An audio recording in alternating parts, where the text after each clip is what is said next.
ہدایت کا ایک راستہ ہوتا ہے، ایک طریقہ ہوتا ہے، ملی کیسے؟ حضرت عمر خود بیان کرتے ہیں، کہتے ہیں اسلام کی بعض باتیں مجھے بڑی اٹریکٹ کرتی تھی۔ جب مظلوموں کے اوپر ظلم کیا جاتا تھا، جب غلام صحابہ کے اوپر ظلم کیا جاتا تھا، جب غریب صحابہ کے اوپر ظلم کیا جاتا تھا، ظلم سہنے کے باوجود ایک اللہ کا نام لیتے تھے، میں حیرت زدہ رہ جاتا تھا، اس میں کیا بات ہے؟ یہ ایمان کی کون سی لذت ہے؟ یہ ایمان کی کون سی چاشنی ہے؟ کہتے ہیں ایک دن میں نے بھی مختلف قریشیوں کی طرح ارادہ کیا کہ سنوں تو صحیح نبی کریم صلی اللہ علیہ وسلم پڑھتے کیا ہیں۔ کہتے ہیں میں خانہ کعبہ میں، یہ حدیثیں صحیح ہیں، یہ روایات اس روایت کے مقابلے میں زیادہ درست ہے۔ کہتے ہیں میں پردے کی اوٹ میں نبی کریم صلی اللہ علیہ وسلم سے سن رہا ہوں۔ کہتے ہیں الفاظ اتنے خوبصورت ہے، سورۃ حاقہ کی نبی کریم تلاوت فرما رہے تھے۔ کہتے ہیں الفاظ اتنے خوبصورت تھے، دل کے اوپر اثر کر رہے تھے۔ میں نے کہا یہ کسی شاعر کا کلام ہے۔ کہتے ہیں ابھی میں نے یہ کہا، ابھی اپنے دل میں سوچا، ابھی دماغ میں یہ خیالات بن ہی رہا تھا، نبی کریم صلی اللہ علیہ وسلم نے آیت کی تلاوت فرمائی، انہ لقول رسول کریم وما ہوا بقول شاعر قلیلا ما تؤمنون۔ کہتے ہیں میں نے ابھی یہ سوچا ہی تھا تو نبی کریم نے کہا یہ بہت بزرگ رسول کا کلام ہے، جو آسمان سے ایک بزرگ فرشتہ لے کے اترتا ہے، یہ کسی شاعر کا کلام نہیں۔ کہتے ہیں میرے دل کو چوٹ پڑی، میں نے کہا یہ تو کوئی کاہن ہے جو میرے دل کے خیالات بھی پڑھ رہا ہے، یہ تو کوئی کاہن ہے، یہ تو کوئی قیافہ شناس ہے، اس کے ساتھ کوئی جن ہے جو میری خبریں، میرے دماغ میں اٹھنے والے خیالات اس کو بتا رہا ہے۔ کہتے ہیں ساتھ ہی نبی کریم نے آیت پڑھی، وَلَا بِقَوْلِ كَاهِنٍ قَلِيلًا مَا تَذَكَّرُونَ، یہ کسی کاہن کا کلام نہیں ہے، تنزیل من رب العالمین، یہ آسمان کے رب کی طرف سے نازل ہوا ہے۔ حضرت عمر کہتے ہیں میرے دل کو چوٹ لگی، دنیا بدلنے کا سبب یہ چند آیات بنی۔ یہ حضرت عمر خود بیان کرتے ہیں، وَلَوْ تَقَوَّلَ عَلَيْنَا بَعْضَ الْأَقَاوِيلِ لَأَخَذْنَا مِنْهُ بِالْيَمِينِ۔ نبی کریم صلی اللہ علیہ وسلم کیسی کیسی آیات کی تلاوت کر رہے ہیں، یہی آیات انسان کو ہدایت دے سکتی ہے۔ حضرت عمر نے یہ الفاظ سنے، نبی کریم کہہ رہے ہیں اگر میں اپنی طرف سے اللہ کے اوپر ایک جھوٹ بھی گھڑوں، اللہ کہہ رہا ہے لوگوں کو بتا دے، وَلَوْ تَقَوَّلَ عَلَيْنَا بَعْضَ الْأَقَاوِيلِ لَأَخَذْنَا مِنْهُ بِالْيَمِينِ ثُمَّ لَقَطَعْنَا مِنْهُ الْوَتِينَ، لوگوں کو خبر دے اگر محمد صلی اللہ علیہ وسلم اللہ کے اوپر بہتان تراشی کریں، کوئی الزام لگائیں، کوئی جھوٹ گڑیں، تو اللہ ان کو ان کے ہاتھوں سے پکڑ لے گا اور ان کی شہرگ حیات کو ان کے تن سے جدا کر دے گا۔ حضرت عمر کے دل کو چوٹ لگی، یہ شاعر کا کلام نہیں، یہ کاہن کا کلام نہیں۔ پھر عبداللہ ابن عمر خود بیان کرتے ہیں دوسری بات جو حضرت عمر کی ہدایت کے لیے، جو حضرت عمر کے لیے رستہ ہموار کرنے کی بنی، وہ کیا تھی؟ یہ بھی ایک عجیب و غریب واقعہ ہے۔ حضرت عمر کا صاحب الہام ہونا، صاحب بصیرت ہونا، دانا ہونا اس حدیث سے بھی ظاہر ہوتا ہے۔ کہتے ہیں حضرت عمر نے ایک شخص کو دیکھا، بڑا خوبصورت تھا، نوجوان تھا، اور کہتے ہیں میرے والد محترم جب بھی کسی کے بارے میں کوئی اندازہ لگاتے تھے، میں نے 100% اس اندازے کو ہمیشہ درست پایا۔ یہ حضرت عبداللہ ابن عمر کا ایک مشاہدہ تھا۔ کہتے ہیں مجھے کہتے ہیں یہ بندہ زمانہ جاہلیت میں کاہن ہوگا، ضرور اس کی شکل سے ایسے اثرات ملتے ہیں۔ اس کو روکا، پوچھا اسلام قبول کرنے سے پہلے کیا کرتا تھا؟ کہا کاہن تھا۔ کہا کاہن تھا۔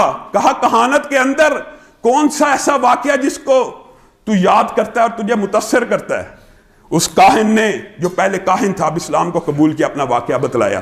حضرت عمر کو واقعہ بتلاتا ہے کہ جس واقعے نے میری زندگی کو بدلا وہ یہ تھا، میری جو غلام جننی تھی، حضرت عمر کو بتلایا کہ جو زندگی بدلی اس کی وجہ یہ تھی، ایک دن میری جننی آئی، کہا میں تیرے تابع نہیں رہوں گی، اب میں جا رہی ہوں، تو کیا نہیں دیکھتا آسمان پہ اللہ رب العزت نے پہرے لگا دیے ہیں، پہلے ہم آسمان پہ جایا کرتے تھے، کوئی خبر اچک لیا کرتے تھے، اب جاتے ہیں تو شہاب ساق کے پیچھا کرتا ہے، میں یہاں سے جا رہی ہوں۔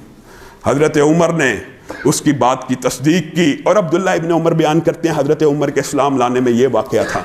حضرت عمر کہتے ہیں میرے ساتھ بھی ایسا واقعہ پیش آیا، میں ایک دن بتوں کے پاس سویا ہوا تھا، بت کے آستانے کے اوپر ایک گائے کو ذبح کیا گیا، اس گائے کو جب ذبح کیا گیا اس کے اندر سے چیخ کی آواز آئی. ایک جننی نے کہا اگر مراد پانی ہے, کہتا سب مشرک سن رہے ہیں, سب مشرک, لیکن تعصب ہوتا ہے, ایک خاندانی تعصب ہوتا ہے. انسان کو اپنے آباء و اجداد کا دین چھوڑنے میں وقت لگتا ہے, چوٹ, لیکن چوٹ لگ جاتی ہے. اصل میں آج بھی اگر آپ دیکھیں تو سارے مسائل معاشرے میں کیا ہیں, باپ دادا کا دین نہیں چھوڑنا. کیوں نہیں چھوڑنا؟ وہ دین جو نبی کریم صلی اللہ علیہ وسلم دیں, اگر اللہ کا کلام آ جائے, رسول اللہ کا فرمان آ جائے, تو پھر بھی دین نہ بدلے, تو پھر بھی بات نہ بدلے, تو پھر بھی سر تسلیم ہم نہ کرے, تو اس کا مطلب یہ ہے کہ تو غلطی کے اوپر ہے. حضرت عمر کہتے ہیں سب سن رہے ہیں, اس میں سے آواز آئی, ایک کلمہ پڑھنے والا عجیب کلمہ پڑھ رہا ہے, اللہ کی قسم وہ جننی کہہ رہی ہے, جو ذبح ہوا گائے تو اس کے اندر سے آواز آ رہی ہے, اگر کسی نے مراد پانی ہے تو اس کلمے کے پیچھے چل پڑے, لا الہ الا اللہ محمد رسول اللہ. بات کی بات ہے, لا الہ الا اللہ ایک ایسا کلمہ ہے, جتنے بھی نبی آئے, جتنے بھی نبی آئے, جتنے بھی نبی آئے, سب کی دعوت میں یہ کلمہ مشترک تھا کہ آؤ مخلوق کی عبادت سے نکل کے ایک اللہ کی عبادت کی طرف لوٹ آؤ. اور یہ ایک ایسا کلمہ ہے جو جنوں نے بھی سنا, نہ سمعنا قرآنا عجبا, جنوں نے بھی کہا ہم نے ایک بہت اعجابت والا قرآن سنا ہے جو ہدایت کی طرف بلاتا ہے. اور اس جنی نے یہ نعرہ بلند کیا. حضرت عمر کا واقعہ ہے. حضرت عمر کہتے ہیں یہ دو واقعات تھے جنہوں نے زندگی میں انقلاب برپا کر دیا. پھر مظلوموں کا دیکھتا تھا, اور حضرت عمر پڑھے لکھے افراد میں سے تھے. 17 افراد جو قریش کے نبی کریم صلی اللہ علیہ وسلم کے مبعوث ہونے کے بعد لکھنا پڑھنا, یعنی اس دور میں لکھنا پڑھنا عالم ہونے کی نشانی تھی, ان میں شامل تھے. ان 17 افراد میں سے تھے جو لکھنا پڑھنا جانتے تھے.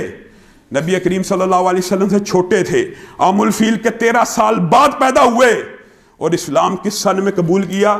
6 سن نبوی میں اسلام کو قبول کیا. اب اگر تمام روایات ملا لی جائیں تو بات یہ ہے, نبی کریم صلی اللہ علیہ وسلم کے حضور پیش ہوئے, جس دن اسلام قبول کیا سب سے پہلا عمل ان کی جرت اور بہادری کا, دلیری کا, اسلام کے عروج کا. حضرت عبداللہ ابن مسعود کہا کرتے تھے, صحیح قول ہے, صحیح سند سے ان کا قول ہے, جب بھی نیک لوگوں کا ذکر کرنا اسلام میں امتی ہو تو اس کا ذکر عمر سے شروع کرنا. کیوں؟ عبداللہ ابن مسعود آپ کہہ رہے ہیں, ابو بکر سے کیوں نہیں کہا؟ افضل تو ہیں مقام و مرتبے میں, وہ بھی جانتے ہیں افضل ہیں.